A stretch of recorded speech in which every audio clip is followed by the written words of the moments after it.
Ladies and gentlemen, we gather here to reflect on a truth often overlooked in the pursuit of love, service, and connection. Many of us have been taught that to care is to give endlessly, that to prove love we must forget ourselves. Yet the soul does not thrive on sacrifice alone. Just as a tree must drink water to bear fruit, we too must honor both our own needs and the needs of others. Tonight, let us step into the paradox of care, where self-preservation and compassion for others do not oppose each other, but form the rhythm of a whole and balanced life. The empath is shaped, not merely born. To understand this truth, one must look beyond the surface of what we often call a gift and explore the hidden pathways of childhood where personality is first molded. While some individuals may be born with a natural sensitivity, sensitivity alone does not create the empath. What creates the empath is the environment in which that sensitivity is either nurtured, distorted, or forced into survival mode.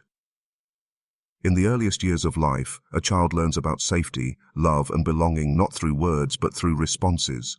When the child cries, is someone there to comfort them? When they express joy, is it welcomed or silenced? When they assert themselves with a stubborn no, is that boundary respected or punished? Each answer to these questions imprints itself deeply into the psyche.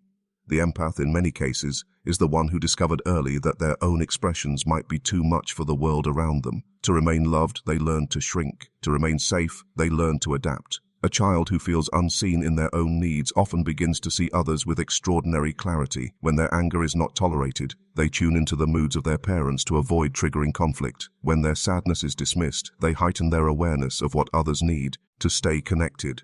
Slowly, their attention moves outward and away from the self.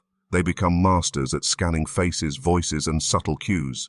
What looks like intuition in adulthood often began as vigilance in childhood. The empath is shaped through these repeated moments of adaptation. Sensitivity, which could have blossomed into balanced emotional intelligence, becomes sharpened into a survival tool. The child learns to anticipate, to comfort, to mediate. They discover that their worth is tied to how well they can ease the discomfort of others. Over time, they no longer ask what they want or need. The focus shifts entirely. What does the other person feel, and how can I ease it? This pattern becomes so deeply ingrained that by the time they are grown, they may mistake it for their natural identity. Yet the roots tell another story. The empath is not simply a person born with extraordinary compassion.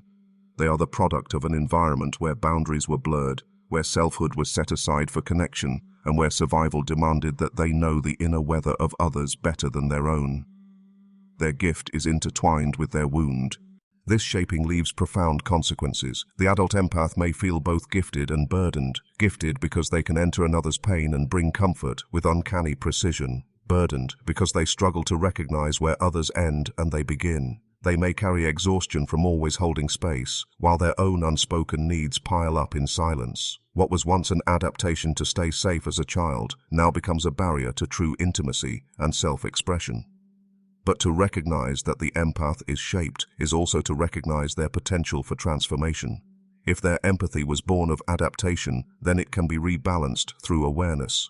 To see the origins of their sensitivity not as fate but as shaping is to reclaim power. It means that empathy does not have to remain fused with self-abandonment. The same sensitivity that once monitored the moods of others can be redirected inward to honor their own soul. The empath is shaped, not merely born, and within this realization lies the key to growth. By understanding the forces that carved them, they gain the freedom to reshape themselves anew. The gift remains, but the chains can be broken. Sensitivity can then flourish not as a scar of childhood, but as a conscious choice, rooted not in survival, but in authenticity. Childhood experiences often suppress natural self-expression. A child enters the world with a raw and unfiltered authenticity. In their earliest years, there is no separation between who they are and how they act. They laugh loudly when something amuses them. They cry intensely when they feel pain. They reach out eagerly for what they desire, and they resist firmly when they do not. In this pure state, self-expression is instinctive, flowing directly from the inner world without hesitation. Yet as the child begins to encounter the environment around them, this natural flow meets rules, judgments, and expectations that slowly shape the way they present themselves to others. The first lessons are subtle. A child who shouts with joy may be told to quiet down. A child who expresses anger may be scolded for being disrespectful. A child who explores too curiously may be warned that they are too much, too noisy, too difficult. At times, these lessons are necessary for safety and social growth, but often they carry unintended consequences. The message absorbed is not simply, control yourself, but parts of you are unacceptable. The natural instinct to show the full range of feelings becomes clouded with doubt and fear. The child begins to ask silently, will I still be loved if I show this part of me? In families where love feels conditional, the suppression becomes even stronger. If approval is granted only when the child is quiet, obedient, and accommodating, then these traits are reinforced, while others are pushed underground. The fiery child who once demanded their place at the table may retreat into silence.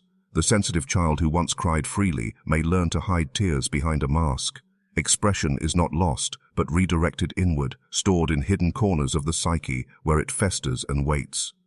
This suppression is not always overt. Sometimes it comes through neglect rather than punishment. When a child's feelings are met with indifference, when their excitement is ignored or their sadness brushed aside, the silence speaks louder than words. The child learns that their inner world has no place in the outer world, and so they turn their attention away from themselves and toward the needs and moods of others. Slowly, they become experts in reading external signals while losing touch with their own voice. Over years, these small adjustments build into patterns that shape identity. A child who suppresses their truth repeatedly will begin to believe that their truth is dangerous. The natural rhythm of joy, anger, sadness, and wonder becomes replaced with caution and calculation. Instead of asking, what do I feel, they ask, what is safe to show? This shift is profound. The spontaneous, authentic self is not destroyed, but it is buried beneath layers of adaptation designed to keep the child connected to the people they depend on most. The cost of this suppression reveals itself more fully in adulthood. Many grow up unsure of what they truly want, because they have long been trained to filter their desires through the expectations of others. Many struggle to express boundaries, because they were conditioned to view resistance as rebellion. Many feel guilt when they put themselves first, because early lessons equated self-expression with selfishness. The adult carries the invisible weight of childhood compromises, often without realizing where the roots of their silence began. Yet even in this suppression, the original spark of self remains alive. The natural voice, though muted, does not disappear. It waits beneath the surface, often breaking through in dreams, art, or sudden bursts of emotion that feel uncontrollable.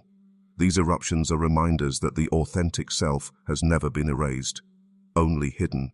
They testify to the resilience of the inner child who still longs to speak, to laugh, to cry, to claim space without fear.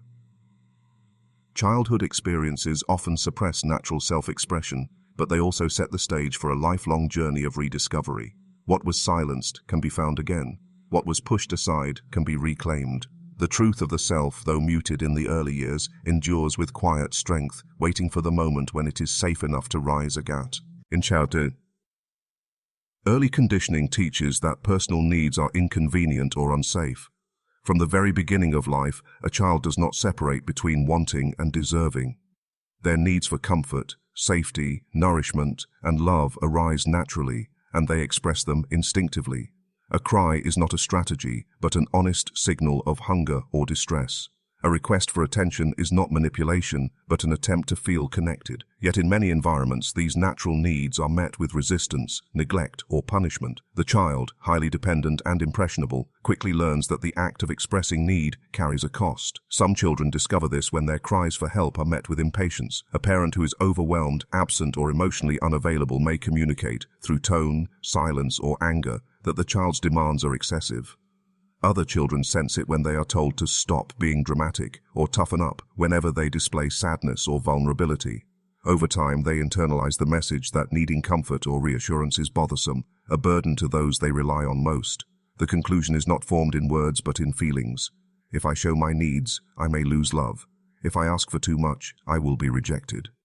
This conditioning can take different forms depending on the household. In families where conflict is constant, a child may suppress their needs to avoid adding to the tension. In families marked by perfectionism, the child may learn that their worth depends on achievement, not on simply being. In households where parents themselves are wounded, the child may be forced into a caretaker role, becoming attuned to the parent's emotions rather than their own. Across these different situations, the underlying lesson is the same. Self-expression of need is unsafe. Survival requires silence, compliance, or premature maturity. The psychological impact is profound. A child who repeatedly experiences rejection or punishment when voicing their needs begins to disconnect from them altogether. Hunger for attention is replaced with hyper-independence. The desire for comfort transforms into self-soothing strategies that hide vulnerability. Even the basic need to rest or play may be pushed aside in favor of pleasing others or maintaining harmony. These early compromises, though invisible to the outside world, are etched deeply into the unconscious. By adulthood, these lessons manifest in subtle but powerful ways.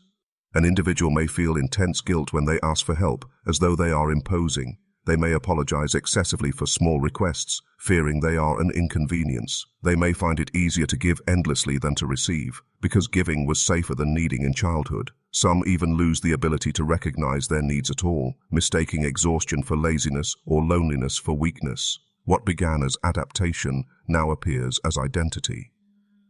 Yet beneath this conditioning, the original truth remains. Personal needs are not flaws, but expressions of humanity. The problem lies not in the needs themselves, but in the environment that taught the child they were unsafe. Still, the early training is powerful, shaping the inner voice into one that constantly questions, doubts, and silences the natural impulses to ask, to seek, to take space. The tragedy of this conditioning is that it robs the individual of balance. Instead of living from a place of reciprocity, where giving and receiving flow equally, they live tilted towards sacrifice. They pour into others while leaving their own cup empty. They pride themselves on resilience while carrying unacknowledged wounds. They become the dependable one, the strong one, the listener, the healer. But inside, they may ache with unmet longings that feel too dangerous to reveal. Early conditioning teaches that personal needs are inconvenient or unsafe, and for the child, this lesson is absorbed as truth. But even though the lesson is powerful, it is not destiny. The self that once silenced its own voice still carries the memory of what it means to be whole. Each buried need, each muted cry, each stifled desire remains within, waiting for recognition. The task of life is not to erase the past, but to uncover the parts of the self that were told to disappear. And when these parts are welcomed back, the individual learns that what was once unsafe can become sacred. Love becomes conditional, earned through obedience and self-denial. A child does not begin life with the idea that love must be purchased. In their earliest innocence, they reach for affection freely, assuming it flows without measure. They cry out, laugh, or cling, not as calculated actions, but as expressions of their unfiltered being. Yet within certain environments, the child slowly learns that love is not guaranteed. Approval, warmth, and acceptance seem to appear only when they behave in ways that please the adults around them. Disapproval, coldness, or withdrawal of affection follow when they step outside the lines. The natural assumption that love is unconditional is replaced with the sobering lesson that love has a price. The price is obedience. The child learns that when they silence their protests, follow instructions without hesitation, and conform to expectations, they are rewarded with smiles, praise, or attention. When they dare to assert their own will, to resist, to question, to demand, the atmosphere shifts. Punishment, disappointment, or emotional withdrawal arrives. Slowly, the child draws the connection. Safety and love come when they surrender themselves. Distance and rejection follow when they insist on being authentic. This trade-off becomes the foundation upon which their sense of worth is built. Alongside obedience comes self-denial. The child discovers that certain parts of themselves are less acceptable. Their anger, their stubbornness, their sadness, their wild curiosity, all may be labeled as too much or wrong. To keep the bond with caregivers intact, the child pushes these aspects into the shadows. They smile when they want to cry. They say yes when every fiber of their being screams no. They offer compliance as a mask, not because they want to deceive, but because their survival depends on it. The desire for love outweighs the desire for truth. This pattern does not remain confined to childhood. It weaves itself into the fabric of adult life. An individual raised in such an environment often carries the unconscious belief that their worth is tied to performance, sacrifice, or silence. They may become the person who works tirelessly, not from passion, but from the fear of disappointing others. They may remain in relationships where they give endlessly, equating self-neglect with loyalty. Even moments of rest or self-care can stir guilt, as though tending to their own needs risks the withdrawal of affection. The original lesson whispers in the background, love will leave you if you put yourself first. The effects of conditional love are subtle yet profound. It creates adults who are outwardly dependable but inwardly exhausted, people who can meet the needs of everyone else while struggling to even name their own. They may be admired for their generosity, praised for their patience, and celebrated for their strength, yet few recognize the hidden wound that drives this performance. What others see as virtue may, at its root, be a long-standing adaptation, the child's strategy of self-denial carried into adulthood. Love that is conditional shapes the psyche in ways that are hard to undo. It carves deep grooves of fear and longing, teaching that acceptance is fragile, always at risk of being lost. For many, this creates a life lived in hypervigilance, constantly scanning for signs of rejection, endlessly striving to be good enough. It is not that they doubt their ability to love others, for that often flows abundantly, but that they doubt the world's ability to love them as they truly are. And yet within this struggle lies a paradox. The very child who learned to deny themselves so they could hold on to love often becomes the adult who radiates extraordinary empathy. Having known the pain of conditional love, they sense its presence in others and instinctively seek to provide the unconditional acceptance they never received. Their gift, though born of pain, becomes a light for others, but the cost remains, the inability to extend the same compassion inward. Love becomes conditional, earned through obedience and self-denial, and once learned, this lesson takes root deeply. The child internalizes it not as a rule imposed from outside, but as a truth about existence itself. To undo it requires unearthing those early compromises, bringing into light the parts of the self that were once silenced. Only then can love be understood again as something that need not be purchased with compliance, but embraced as a natural birthright. The child represses the instinct to take space and voice desires. In the earliest moments of life, every child is born with a natural impulse to exist fully, to occupy their place in the world without hesitation. They stretch out their arms, raise their voices, and reach for what they want with no sense of guilt or hesitation. This instinct to claim space is not arrogance, but the purest expression of being alive. To take space is to declare, "I am here." To voice desires is to affirm, "What I feel matters." Yet for many children, this natural impulse encounters resistance, dismissal, or punishment. A child who asserts themselves by crying too loudly or demanding attention may quickly be told they are too needy, too disruptive, too much. A child who refuses to comply or who states firmly what they want may be labeled disobedient, stubborn, or selfish. Slowly, these messages begin to press upon the child's psyche, shaping their understanding of what is safe and what is dangerous. The instinct to take space is met with discomfort from caregivers, and so the child learns to contract. The instinct to voice desires is met with rejection or disapproval, and so the child learns to silence themselves. What begins as a survival strategy soon becomes a pattern. The child notices that when they keep quiet, peace is maintained. When they take up less room, others seem more comfortable. When they push their own wants aside, approval or affection is easier to earn. The cost of self-expression is high, but the reward for repression is safety. Gradually, the child internalizes a dangerous belief. Their needs are a threat, their voice is a burden, and their presence is acceptable only when it does not disrupt the flow of others. This repression is not always dramatic. It may show up in subtle ways. The child hesitating before speaking, lowering their tone so as not to disturb, withdrawing from group play so others can have the spotlight. It may be seen in the way they shrink into the background, trying not to be noticed, or in the way they apologize excessively, even when they have done nothing wrong. The instinct to exist fully is still there, but it is pushed underground, hidden beneath layers of compliance and quietness. Over time, the child grows accustomed to living this way. By adolescence, many no longer even recognize the desires they once repressed. They might say, "I don't mind," when asked for their opinion, even though they do. They might step aside for others, habitual, without realizing that they too had a longing to be chosen, to be heard, to be valued. The repression has become so natural that it is mistaken for personality, the quiet one, the agreeable one, the reliable one.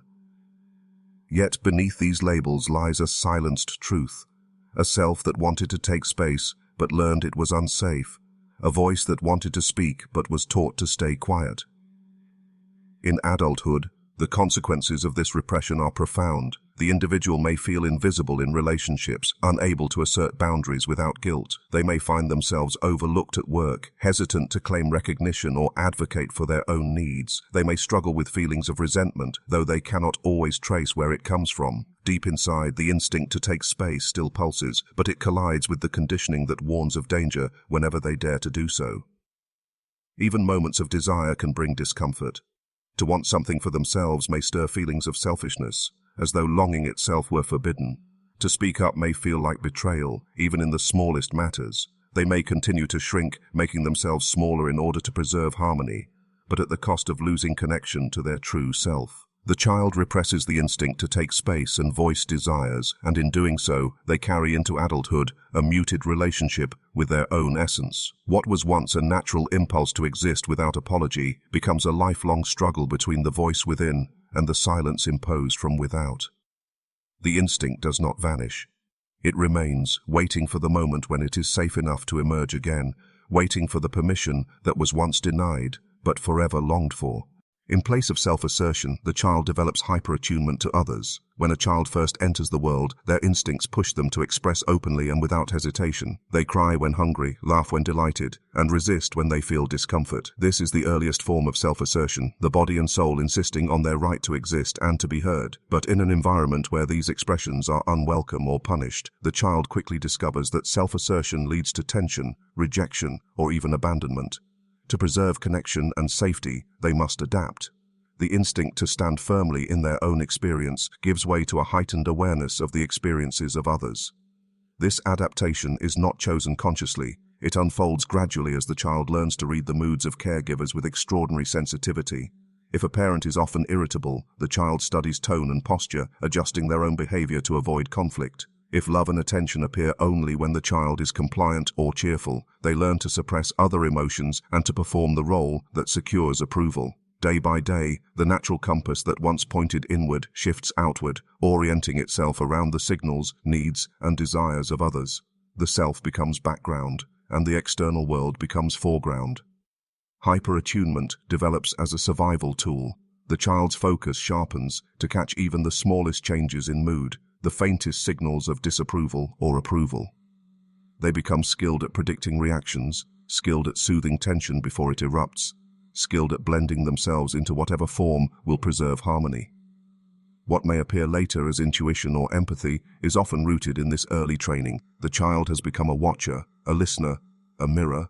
Their ability to sense others is not a gift freely chosen, but an adaptation forged in necessity. This pattern, however, comes with hidden costs. While the child learns to see others clearly, they lose sight of themselves. The more finely they tune into external cues, the less attention remains for their own inner voice. Their wants, feelings, and boundaries fade into the background, dismissed as less important than the task of maintaining stability. Over time, this neglect of the self becomes so ingrained that it feels natural.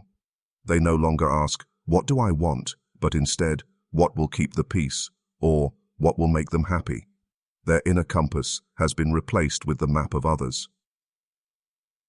By adolescence, this hyper-attunement can shape identity itself. The young person may become known as the peacemaker, the helper, the one who understands without being told. Teachers and peers may admire their maturity, unaware that beneath it lies a child who sacrificed their own expression to protect fragile bonds. They may be praised for empathy, yet no one sees the silence that hides their unmet needs. The world celebrates their ability to care for others while overlooking the fact that they were never given the freedom to care for themselves. As adults, these individuals often carry the same patterns into their relationships. They are drawn to roles where they can support, comfort, or absorb, yet they struggle to assert boundaries. They sense others' discomfort instantly, but hesitate to voice their own. They anticipate needs so well that others rarely notice their quiet exhaustion. They may even fear being a burden if they ask for care, because their childhood lessons still echo. Love is maintained through service, not through self-expression. This hyper-attunement can bring remarkable strengths, deep empathy, emotional intelligence, the ability to hold space for others. Yet it also binds them to a cycle of self-erasure. The very skill that once ensured survival now traps them in relationships where they give endlessly but receive little. They may feel invisible, not because others cannot see them, but because they have learned to disappear behind the reflections of those around them. In place of self-assertion, the child develops hyper-attunement to others, and this becomes both their strength and their wound. Their inner world remains rich but muted, overshadowed by the constant scanning of external landscapes. Their ability to sense and soothe is unmatched, yet it rests upon the silence of their own denied needs. What began as adaptation becomes identity. and what was once survival becomes the defining shape of their existence.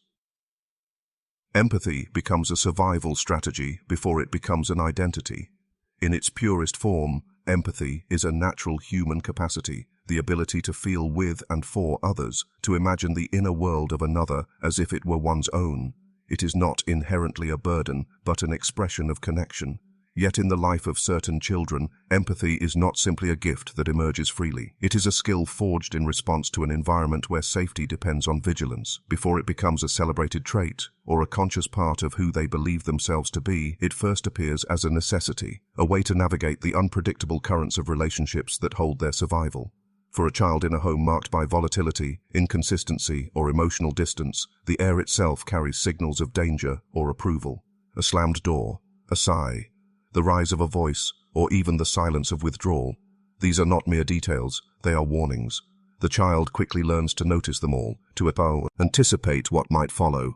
Their own needs and expressions fade into the background as their focus sharpens outward, scanning constantly for signs of how to behave, what to suppress, or what to offer.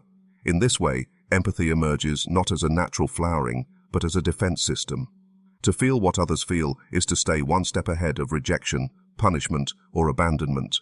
This survival empathy becomes more precise with repetition. The child develops an almost uncanny ability to sense the emotions of others, to read faces, tones, and gestures with microscopic detail. They know when to comfort, when to retreat, when to stay quiet, when to smile despite the heaviness in their chest. They discover that their ability to ease another's discomfort can preserve connection. If the parent is soothed, if the environment calms, then the child feels safer. Thus, empathy is reinforced not as an optional trait, but as the very mechanism by which they secure their place in the world. But this form of empathy comes with a silent cost. While they are finely attuned to others, they lose attunement to themselves. Their own anger may feel threatening, their own sadness irrelevant, their own joy dangerous if it disrupts the fragile balance around them. They push their feelings deep inside, prioritizing the moods of others over their own inner truth. The ability to sense and absorb becomes a way of erasing. The more they succeed in anticipating others, the less they succeed in acknowledging themselves. As time passes, the survival strategy hardens into identity. The child grows into adolescence and adulthood, believing they are the caretaker, the listener, the one who absorbs and understands. Friends and teachers may admire their maturity and compassion, unaware that what they praise began as necessity, not choice. The individual themselves may take pride in their empathy, seeing it as their most defining feature. And indeed, it is a strength, but it is also a scar, the trace of years spent suppressing one voice to amplify another. This identity can be both empowering and imprisoning.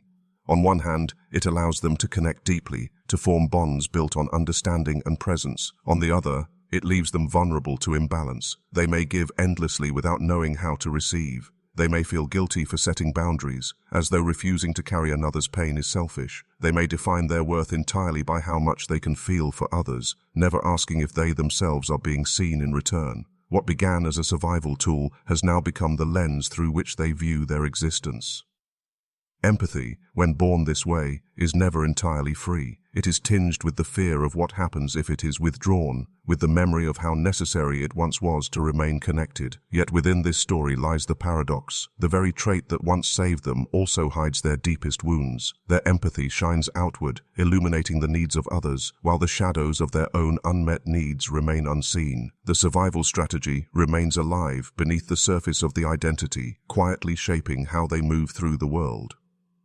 Empathy becomes a survival strategy before it becomes an identity, and in that order lies the hidden complexity of the empathic soul. It is both a gift and a reminder of what was endured, both a light for others and a silence within. The identity may be celebrated, but its roots are buried in the soil of necessity, watered by the sacrifices of a childhood that demanded feeling for others before it ever permitted feeling for oneself. The empath's gift is also a scar, compassion rooted in an old wound.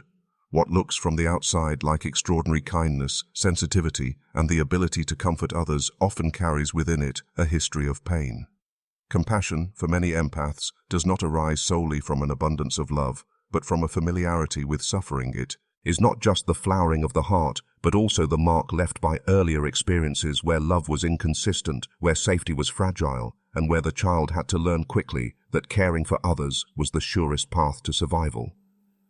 A child who grows up in such an environment does not encounter empathy as a choice, but as an instinctive adaptation. If a parent was volatile, the child learned to anticipate moods, to soothe anger, or to stay invisible when necessary. If a parent was emotionally absent, the child discovered that offering care or attentiveness might draw a moment of connection. If love was conditional, then compassion became a bargaining tool, a way to earn safety and affection.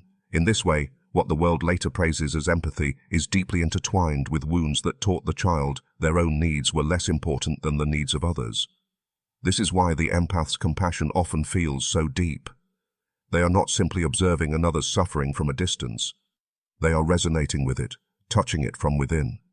They know what it means to be unseen, unheard, or dismissed, and so they lean into others with an intensity born from recognition.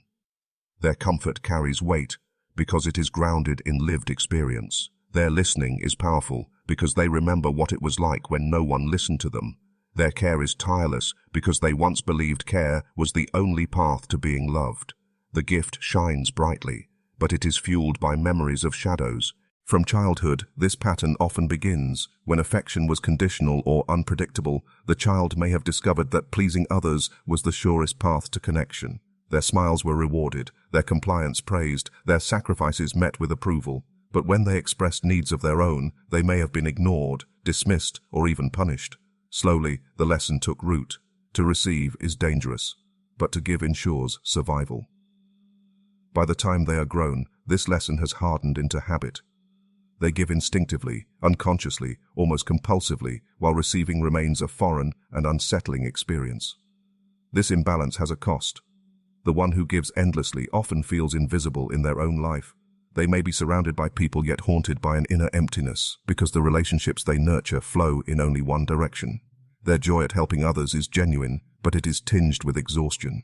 Their compassion is real, but it is laced with longing. The mask of abundance conceals the famine underneath, a hunger to be cared for, to be chosen, to be loved without having to earn it through sacrifice. The absence of receiving also distorts their sense of self. When they are not being poured into, they may begin to doubt whether they are worthy of love at all. If love only comes when they are useful, what remains of them when they are not? The giver, so accustomed to offering, often cannot sit still in the vulnerability of receiving. Compliments feel uncomfortable, kindness feels undeserved, and intimacy feels frightening. They may brush off gestures meant to nurture them, deflecting with humor or insisting that they are fine. The mask must remain intact, because if it slips, the depth of their unfulfilled need might overwhelm them. This endless cycle creates relationships that are unbalanced. Friends, partners, or family may grow accustomed to taking without ever questioning the toll it extracts.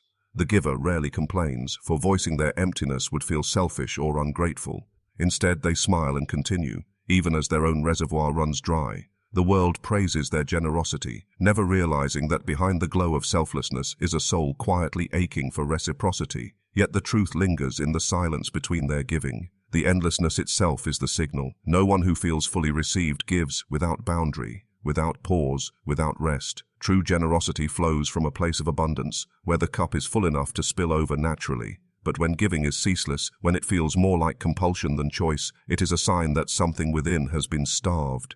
The act of pouring becomes not a sharing of fullness, but an attempt to disguise emptiness. Endless giving, then, is not simply generosity, it is also a language of longing, a plea hidden in plain sight. It reveals a story of someone who has learned to silence their own needs so thoroughly that even in their most compassionate acts, they are reaching, not for recognition, but for the simple, unspoken gift of being received in return. Empaths learn to carry others' burdens while ignoring their own. From an early age, they discover that the weight of the world can be shouldered more easily when it is not their own. The feelings, struggles, and pains of others become their compass, while their own emotions sink into silence. They tune themselves to the voices outside them, not the whispers within. In doing so, they grow into caretakers, healers, and confidants, admired for their sensitivity, but quietly estranged from their own unmet needs. The pattern often begins in childhood, where emotional balance in the family depends on their ability to absorb tension. If a parent is troubled, they soothe. If a sibling cries, they comfort. If conflict arises, they step into the role of mediator. Their own sadness or fear has no room to surface because the atmosphere is already crowded with the emotions of others. They learn that peace comes not from expressing themselves, but from managing the storms around them. To keep love intact, to preserve harmony, they abandon their own weight and pick up everyone else's. Over time, this becomes second nature. The empath feels the unspoken pain in a friend's eyes, the subtle change in tone when someone is distressed, the heaviness in the air when something is wrong. Without being asked, they reach out, offering their energy, their time, and their listening. Others find solace in their presence, for the empath carries burdens with such ease it seems natural. What few realize is that this skill was born out of necessity, not choice. To carry for others, they had to leave behind parts of themselves that longed to be carried too. The cost of this neglect is often invisible. Empaths may smile and offer warmth even when they are aching inside. They may insist they are fine while silently drowning in feelings they have locked away. Their bodies might even begin to speak for them, manifesting stress, fatigue, or illness that reflects the unacknowledged burden within. Yet when asked, they deflect, returning the focus to others. It feels safer to care than to be cared for, safer to ignore their pain than to risk being ignored if they voice it aloud. The paradox deepens when this way of being is mistaken for strength. People admire the empath's resilience, their ability to be endlessly present, their tireless devotion to others. But what appears to be resilience is often suppression. The empath does not lack pain. They lack permission to show it. Carrying others becomes their identity, and with it comes the silent rule that their own struggles must never weigh anyone else down. They may even feel shame when they need support, as though admitting their hurt would betray the role they are expected to play. Relationships can magnify this imbalance. Partners, friends, or colleagues may lean heavily on the empath without realizing how much is being sacrificed. The empath rarely asks for reciprocity, not because they don't crave it, but because they have been trained to believe their worth lies in giving, not receiving. In silence, they carry both the burdens of others and the unacknowledged weight of their own, layering responsibility upon responsibility until exhaustion becomes their constant companion. Yet even as they ignore their own struggles, the longing remains. Somewhere beneath the layers of suppressed emotion lives the child who once wished to be comforted, who once wanted arms strong enough to hold their tears, who once dreamed of being seen without having to prove their worth through sacrifice. That child never fully disappears. Instead, their voice echoes softly beneath the empath's endless giving, waiting for the day it will finally be heard. The tragedy is that in learning to carry others, empaths often forget the simple truth that their own burdens matter too. Their capacity to feel so deeply for others comes from the same place that holds their own unspoken wounds. But until they turn inward, until they dare to recognize the weight they have denied themselves, they remain both healers and hidden sufferers. To the outside world, they appear as pillars of compassion, but within themselves, they are weary travelers, carrying too much for too long, all the while ignoring the quiet ache of their own unlisted load. Outward harmony can conceal inner neglect. To those who watch from the outside, the individual may appear calm, collected, and endlessly composed. They smile easily, keep the peace in conversations, and avoid unnecessary conflict. Their presence feels soothing, as if they carry a natural gift for stability. People admire their ability to create balance, to maintain relationships without drama, to act as the quiet center in moments of chaos. Yet, beneath this outer calm, there often lies a different story. One of self-abandonment, where their own needs, pains, and desires are buried beneath the weight of maintaining harmony for others. The child who grows up in an unpredictable or demanding environment often discovers early on that keeping the peace ensures survival. If arguments threaten to explode, they step in to mediate. If emotions rise too high, they suppress their own to steady the atmosphere. If they sense disappointment or criticism, they mold themselves to meet expectations. Harmony becomes less about genuine balance and more about managing appearances. Outward calm is maintained, but only at the expense of inner authenticity. This learned behavior often persists into adulthood. In friendships, relationships, and even at work, they play the role of the peacemaker. They smooth over conflicts, offer reassurance, and project an image of stability. Others trust them because they rarely complain, rarely demand, rarely disturb the flow of connection. What is unseen is that this outward harmony is often sustained by denying the very real turbulence inside. The anger they do not voice, the sadness they do not express, and the exhaustion they do not admit are hidden beneath the mask of composure. Neglect takes root in silence. By constantly prioritizing the feelings of others, They begin to lose touch with their own. Their identity becomes tied to being the one who's who, and be relied upon, the one who won't break the peace. Over time, they may even forget how to recognize their own needs. When asked what they want, they hesitate. When invited to share their feelings, they deflect. The neglect is not always intentional. It is simply the result of years of pushing themselves into the background so that others could feel comfortable in the foreground. This self-erasure creates a subtle but profound loneliness. Even when surrounded by people who appreciate their kindness, they may feel unseen. Outward harmony can bring them validation, but it rarely brings them intimacy. Others know the surface of who they are, the steady smile, the soothing presence, but few are invited into the deeper layers where unspoken struggles reside. The inner neglect becomes invisible not only to those around them, but sometimes even to themselves. They may not realize how much of their own life has been sacrificed in service of keeping the surface calm.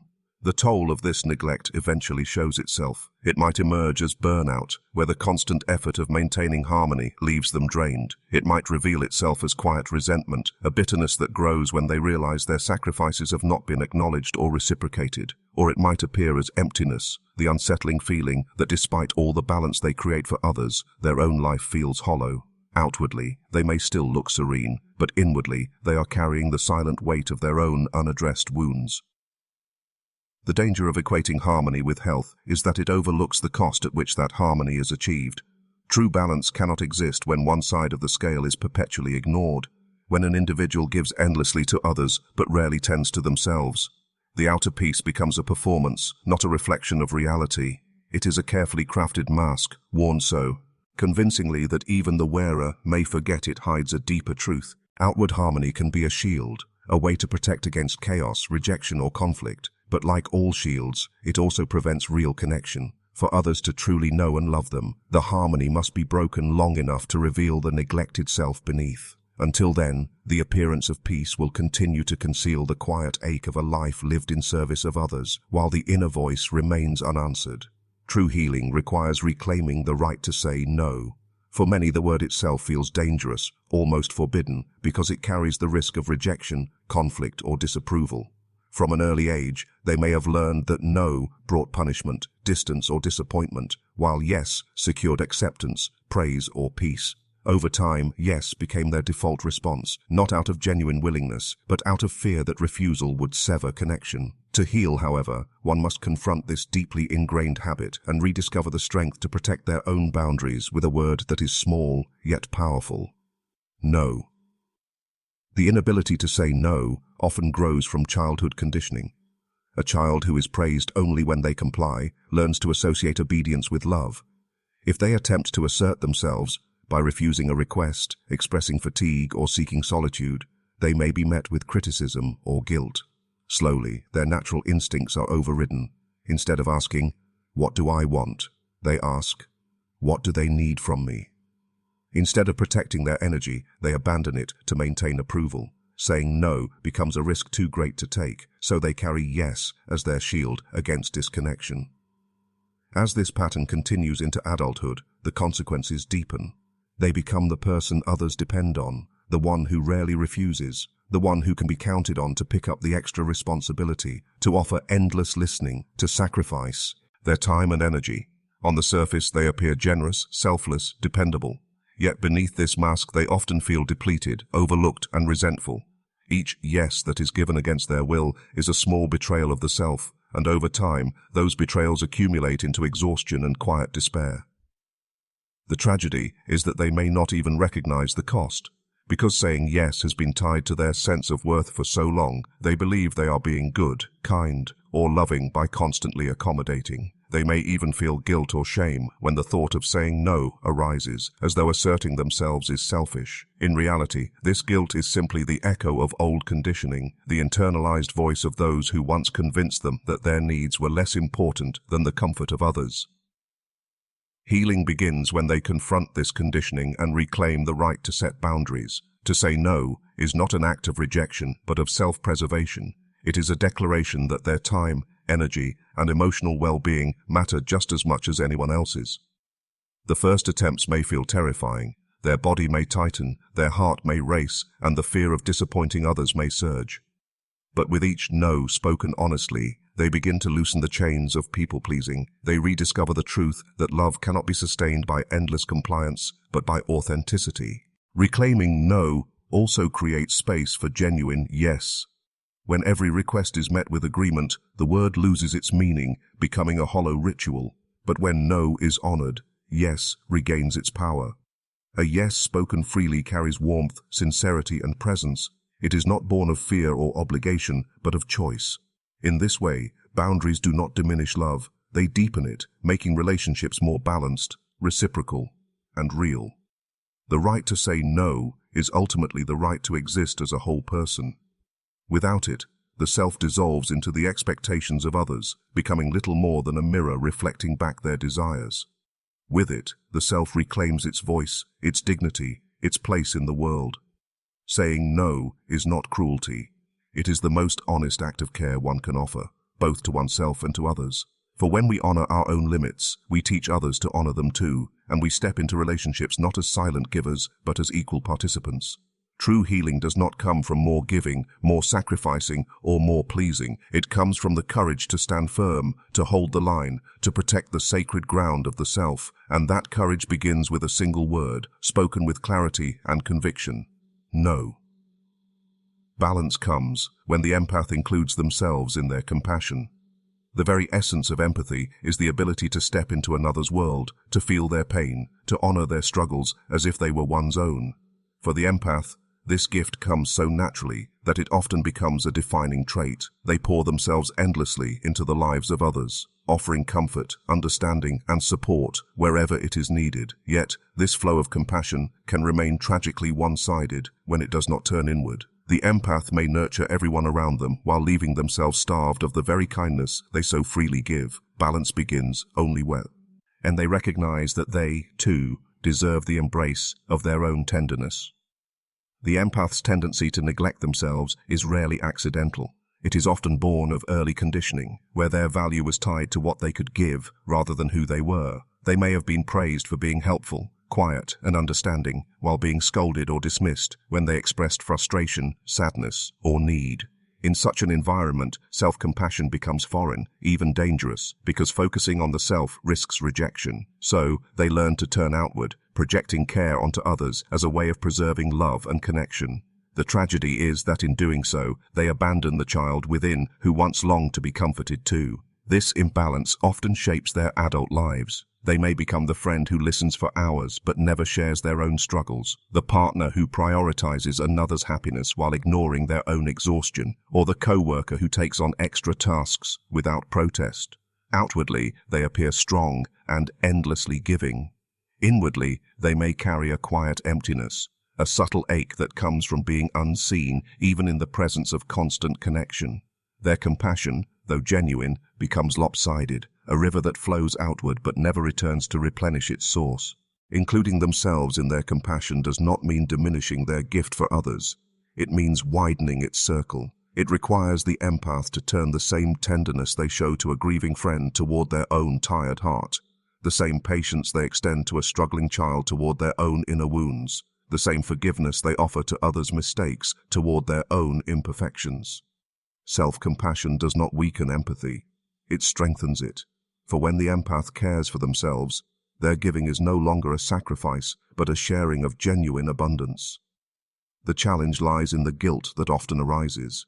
The empath may feel selfish for resting, indulgent for saying no, unworthy of comfort when so many others are suffering. Yet these beliefs are echoes of the past, not truths of the present. Compassion is not a finite resource that must be rationed away from the self. It is expansive, capable of including all beings, including the one who offers it. To withhold it from oneself is not humility, but neglect. True humility acknowledges that the self is no less deserving of love than anyone else. As the empath begins to practice self-compassion, balance slowly emerges. They learn that rest is not laziness, but renewal, that boundaries are not rejection, but preservation, that acknowledging their own pain does not erase their capacity to hold another's. In fact, it often deepens it, because they no longer give from depletion, but from fullness. Their relationships become more reciprocal, their energy more sustainable, their presence more authentic. No longer are they the silent martyr who disappears into others' needs. They become a whole person, present for themselves and for those they love. Balance is not the end of empathy, but its maturation. It is the moment the empath realizes that compassion is not meant to drain them, but to sustain them, not to erase them, but to affirm them.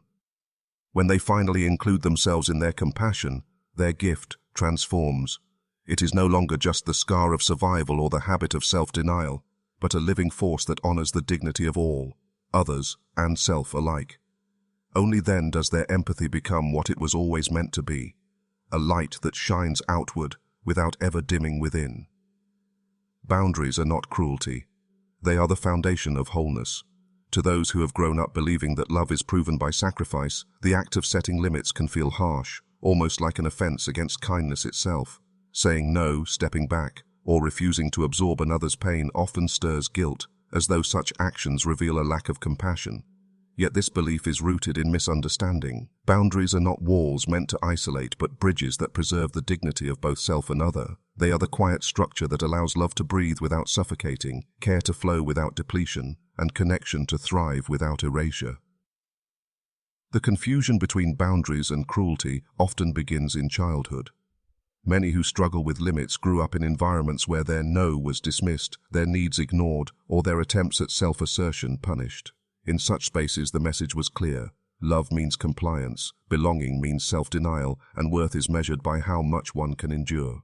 Over time, this conditioning turns boundaries into something foreign, even dangerous. When the grown child tries to set them later in life, a voice rises from within, whispering that they are being selfish, unkind, or unloving. But in truth, what they are doing is protecting the very essence of their wholeness. To live without boundaries is to live divided against oneself.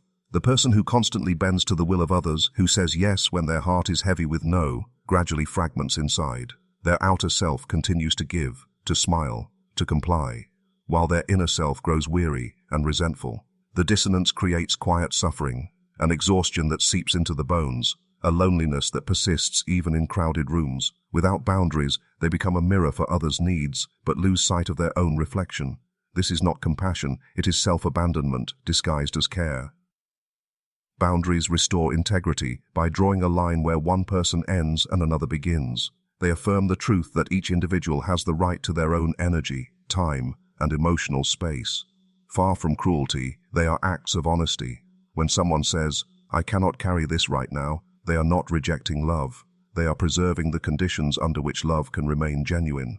When they step back from constant giving, they allow their yes to carry meaning again, a yes that is chosen, not forced. Boundaries protect not only the self, but the authenticity of every relationship they touch.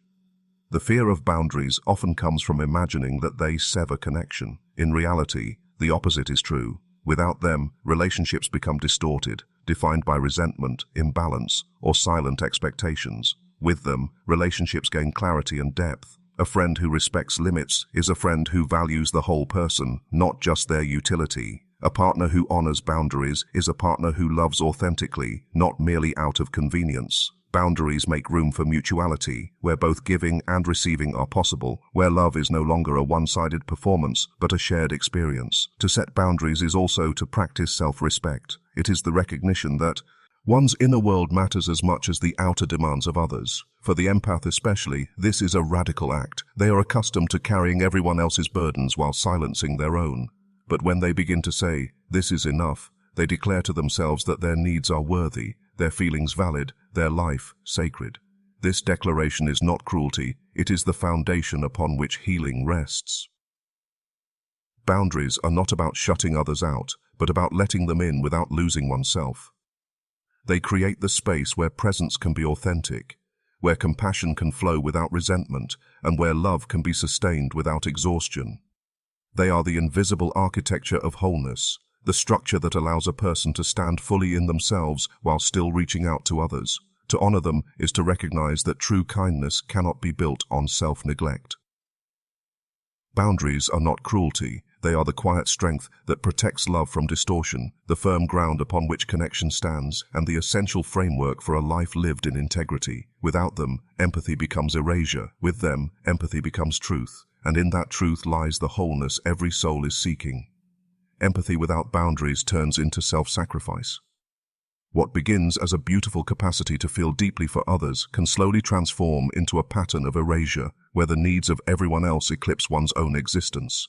Empathy, at its core, is the bridge that allows one to step into another's world, to imagine their sorrow, to share in their joy, to walk beside them in their struggles.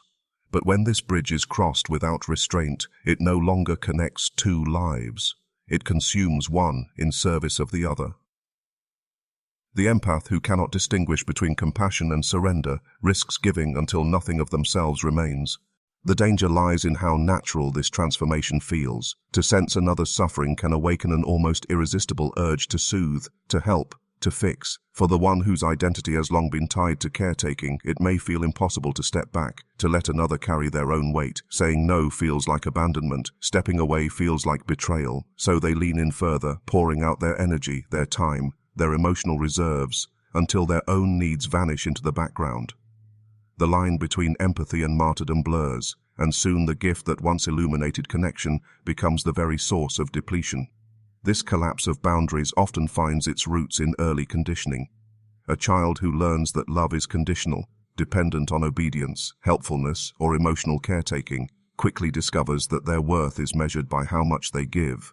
If their own needs were dismissed or criticized, they learn to silence them altogether, replacing self-expression with self-denial. By the time they reach adulthood, empathy has become less a natural trait and more a survival strategy, a way to secure belonging by disappearing into the needs of others. Their compassion is genuine, but it is also laced with fear. The fear that withholding it would mean losing connection. The cost of such boundaryless empathy is profound. The empath may find themselves exhausted, carrying burdens that were never theirs to hold, living in cycles of giving without replenishment. They may attract relationships that take more than they give, where partners, friends, or family rely heavily on their sensitivity without offering the same care in return. Their identity as the one who understands, the one who always helps, becomes a silent trap. To step out of it feels impossible, because doing so would challenge the very foundation on which their sense of worth has been built. Yet beneath the surface of endless giving lies a quiet grief. The empath may feel unseen, even in relationships where they are admired. Others may praise their kindness but overlook the fact that their selflessness comes at a cost. The empath themselves may struggle to articulate their exhaustion, fearing that voicing it would appear selfish, so they continue the cycle, offering compassion outward while neglecting the same inward. What was once a light for others begins to dim, and the empath risks becoming a shadow of themselves. Empathy without boundaries also distorts the nature of love. When one person consistently sacrifices while the other consistently receives, the relationship becomes unbalanced. Instead of mutuality, there is dependency. Instead of reciprocity, there is obligation. The empath may convince themselves that this is love, that to love is to lose oneself in the service of another. But true love cannot thrive on self-erasure. It requires two whole beings meeting each other, not one dissolving into the other's needs. Without boundaries, empathy ceases to be love and becomes compulsion. To reclaim empathy as a gift rather than a sacrifice, boundaries must be drawn. These boundaries do not diminish compassion, they protect it. They ensure that giving is chosen, not coerced, and that presence comes from abundance, not depletion. They allow the empath to feel deeply without drowning, to care without collapsing, to connect without losing themselves. Empathy with boundaries honors both self and other, while empathy without them honors only one and demands the other disappear. Empathy without boundaries turns into self-sacrifice because it strips the self of its rightful place in the circle of care. It transforms a sacred gift into a silent burden, a light into a slow extinguishing. To give endlessly without protection is not kindness, but surrender, not strength, but erasure. Only when empathy is balanced by boundaries can it fulfill its true purpose. To connect without consuming, to heal without harming, and to honor the wholeness of both giver and receiver. Empathy with boundaries transforms into wisdom. To feel deeply is a gift, but to direct that feeling with discernment is what makes it enduring. Empathy in its rawest form is openness, the ability to step into the emotions of others and let their joys or sorrows stir the depths of one's own being. Without structure, this openness can overwhelm, leaving the empath exhausted or consumed. But when boundaries shape it, empathy becomes more than sensitivity. It becomes a way of knowing, a compass that guides both connection and self-preservation. It is in this balance that empathy rises from sentiment into wisdom. Boundaries serve as the container that allows empathy to flourish without collapse. They do not harden the heart, nor do they diminish the ability to care. Instead, they provide clarity, the recognition that one can understand another's suffering without absorbing it, that one can offer compassion without erasing the self. This clarity transforms empathy from a reactive impulse into a conscious choice. It is no longer about drowning in another's pain, but about meeting it with presence, perspective, and balance. Wisdom lies in this distinction, knowing when to give, how much to give, and when to step back so that both lives can remain whole. With boundaries, empathy also gains depth. It ceases to be a compulsion to fix or rescue and becomes a practice of respect. To listen without trying to control, to care without overstepping, is to honor the dignity of another's journey. The empath who has learned boundaries knows that suffering, though painful, can also be a teacher, and that to carry another's burden entirely may rob them of their own strength. Thus, empathy becomes not the urge to remove every hardship, but the wisdom to accompany without possession, to comfort without taking over, to love without dissolving. This transformation also shifts the way relationships are experienced. When empathy is unbounded, relationships often tilt into imbalance, with one giving endlessly and the other receiving without reflection. But when empathy is grounded in boundaries, relationships gain reciprocity. The empath is no longer a silent well from which others endlessly drink, but a whole person who brings both compassion and self-respect to the exchange. In such relationships, love is mutual, care is shared, and connection becomes a place of renewal rather than depletion. Boundaries make it possible for empathy to serve not just others, but the empath themselves. The wisdom of empathetic boundaries also extends inward. It teaches the empath that their own feelings matter as much as the feelings of those around them. They learn to turn their sensitivity inward, to ask themselves what they need, where they hurt, and how they might heal. This self-directed empathy breaks the old pattern of self-neglect and allows the empath to grow in strength. By including themselves in the circle of care, they come to embody a deeper wisdom. That compassion is incomplete when it excludes the self,